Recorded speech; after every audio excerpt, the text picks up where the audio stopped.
국민의힘이 이준석 대표 또 오세훈 서울시장 선출 과정에서 뭐 여러 이제 이변이 연출되면서 관심을 끌어모았습니다. 사실 그 대선 후보 경선 역시도 국민들의 관심이 굉장히 중요한데 그와 관련한 어떤 전략이 좀 있으신지? 사실은 한 달 전만 해도 민주당 경선을 시작 전에만 해도 어떻게 하면 흥행할 수 있겠느냐라고 네. 주변에서 걱정들을 많이 해주셨는데 국민선거인단이 이미 1차에서 한 76만, 하루에 한 10만 명씩 모집이 됐습니다. 네. 2차, 3차 모집되고 이제 본경선이 되면 네. 총리 출신이 둘, 그다음에 도지사 출신이 둘, 또 장관 출신의 재선 국회의원 이렇게 후보들이 나와 있는 만큼 컨텐츠와 컨텐츠들이 붙을 때 저는 네. 더 뜨거워질 거라고 보고요. 그 전제는 앞으로의 어떤 토론이라든가 경선 과정이 정책 경쟁이 돼야 되잖아요. 그렇습니다. 이제는 이제 내용의 본질로 들어올 거고 우리가 5년을 어디에다 맡길 거냐, 어디에다 맡길 것이냐가 아마 그렇게 TV 토론도 진행이 돼야 될 것이고 또 네. 그런 구체적인 컨텐츠 내용으로 국민들에게 희망을 주고 또 국민들에게 비전을 주는 경쟁이 될 거라고 저는 확신하고 있습니다. 문재인 대통령 지지율이요. 그 5년 차인데도 이례적으로 지금 40% 전후 나타나고 있잖아요. 그렇습니다. 높은 지지율인데 그 지금 대통령의 지지율이 향후 대선에서 어떤 좀 변수 내지는 어떤 영향을 줄 것으로 보세요?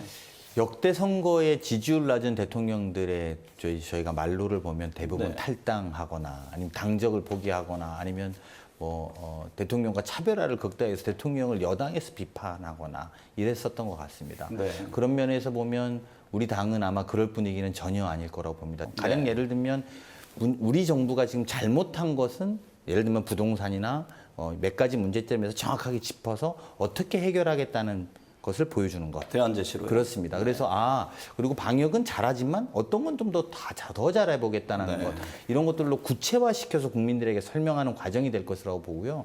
보수 야권 진영을 보면요. 윤석열 전 검찰총장이 여전히 이제 지지율 1위인데 윤 전 총장 외에 뭐 국민의힘에 입당한 최재형 전 감사원장, 김동연 전 부총리 지금 등등이 거론됩니다. 물론 당내에 뭐 다른 주자들도 있고요. 야권의 보수 진영의 대선 구도는 어떻게 전개될 것으로 보세요? 사실은 최재형 후보가 굉장히 일찍 들어가셨거든요. 네네. 저희들의 예상을 다 깨고. 그래서 결국은 국민의힘과 윤석열, 저희 제3지대 윤석열 또 윤석열 후보 또 안철수 후보 등의 이 제3지대의 단일화의 포커스가 맞춰질 거라고 저희는 생각하고 있고 거기에 대비를 할 계획입니다. 다자구도보다는 양자구도 가능성을 염두에 더 둔 높게 보고 있습니다. 네. 지금으로서.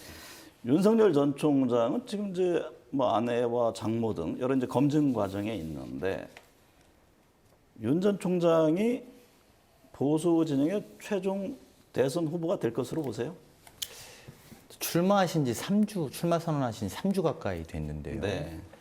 저는 본인의 컨텐츠나 시대 정신보다는 아내와 장모만 눈에 보였던 3주가 아니었나 생각이 듭니다. 본인의 시대 정신, 본인의 컨텐츠를 더 먼저 보여주는 것이 또 국민들께 그것이 화제되는 것이 이런 어려운 점들을 극복할 수 있을 텐데 네. 이거 현재 정도 상황이 계속 유지된다면 그걸 극복할 수 있을지 저는 약간 회의적으로 봅니다.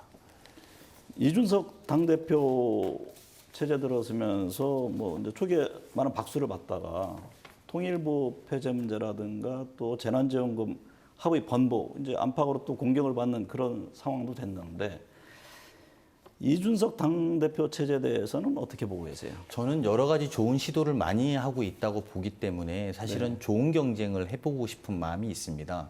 다만 최근에 있었던 이준석 대표의 여성을 편가르기 위해서 여가부 폐지를 주장한다든지 아니면 통일부 폐지를 주장한다든지 좀 사실은 나아가서 블룸버그 통신하고 중국 문제에 대해서 중국 정부가 잔인하다라고 표현했던 지점들은 네. 저는 그렇게 표현할 수 있습니다만 반대로 우리가 수출을 중국에 제일 수출국으로 수출을 제일 많이 하는 나라고 또 우리나라 국민의 3분의 1이 중국에 수출해서 먹고 사는데 그런 경제적인 문제까지 보고 중국의 잔인성을 꾸짖었는지 아무튼 저는 굉장히 회의적입니다. 이번 이제 내년에 있을 대선을 앞두고 뭐 정치 교체, 세대 교체 얘기들을 하잖아요. 내년 대선에 어떤 세대 교체라든가 이런 바람이 있을 것으로 보세요? 네, 저는 이준석 대표가 불붙인 세대 교체의 바람, 또 우리 당에서도 사실은 준비하고 있는 젊은 세대들이 많이 있기 때문에 네. 새로운 세대로 넘어가는 것들은 충분히 가능하다고 보는데요. 다만 그것이 나이가 젊어지는 것이 아니라 새로운 콘텐츠, 새로운 내용, 새로운 시대 정신을 말하는 것이 새로운 세대들의 역할이 아닌가 생각이 듭니다. 대선 경선은 축제의 장이 되어야 한다. 여야 모두가 강조합니다만 현실은 그렇지 못합니다. 각종 네거티브가 난무합니다. 그래서 원칙과 룰이 중요합니다. 국민들로부터 뜨거운 박수를 받는 대한민국의 미래를 논하는 그런 정책 경쟁의 장이 되기를 기대해 봅니다. 오늘 함께해 주셔서 감사합니다. 고맙습니다.